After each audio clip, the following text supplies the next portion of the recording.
xibaar yu wér te wóor ca tàng ba abonnez-vous pour ngeen di mën di jot suñuy vidéo.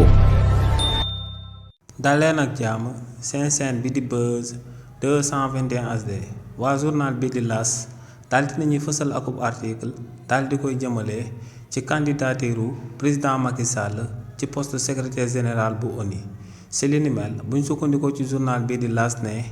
candidature président Macky Sall ñetti gàllankoor la na ma daal di am te ñoom ne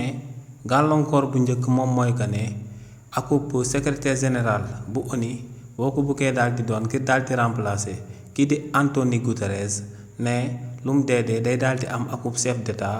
wala organisation régionale bu daal di féetewoo ci zone géographique bi nga daal di nekk mën na ma laa daal di soutenir waaye ne ba tey kii di président Macky Sall amagul benn chef d'état wala benn organisation régionale bu taxaw ne dinaa daal di soutenir candidature am waaye tamit ne ñaareelu mbir mi moom mooy bilan bi nga xam ne moom la kii di président Macky Sall daal di amal te mu daal di jëm ci ay détournement de deniers publics bi nga xam ne waa FMI daal di nañuy génn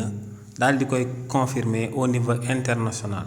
waaye tamit ne ba tey ci bilan bi nga xam ne moom la koo kii di président Macky Sall daal di amal ci réewu Sénégal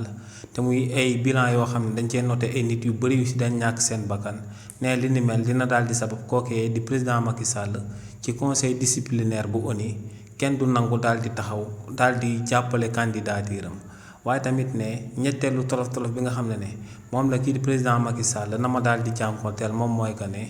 du nekk Amérique du nekk Moscou ñoom ñooy na ma daal di porter candidature am ndax ne américains yi ak Russes yi actuellement ñoom dañoo gis que ne ku war a nekkaat secrétaire général bu ONU waratul a nekk akub góor waaye akub jigéen la war a daal di nekk. waaye tamit ne kii di Donald Trump dafa daal di cibler benn zone géographique bu spécifique te moom mooy Amérique latine. donc journal bi di L'As ne kii di président Macky Sall bu fekkee ne daal dinay samp candidature am ngir nekk secrétaire général bu ONU ne ñetti tolof yooyee lan na ma daal di jànkonteel. xibaar yu wér te wóor ca tàng ba abonnez-vous pour ngeen di mën di jot suñuy vidéo.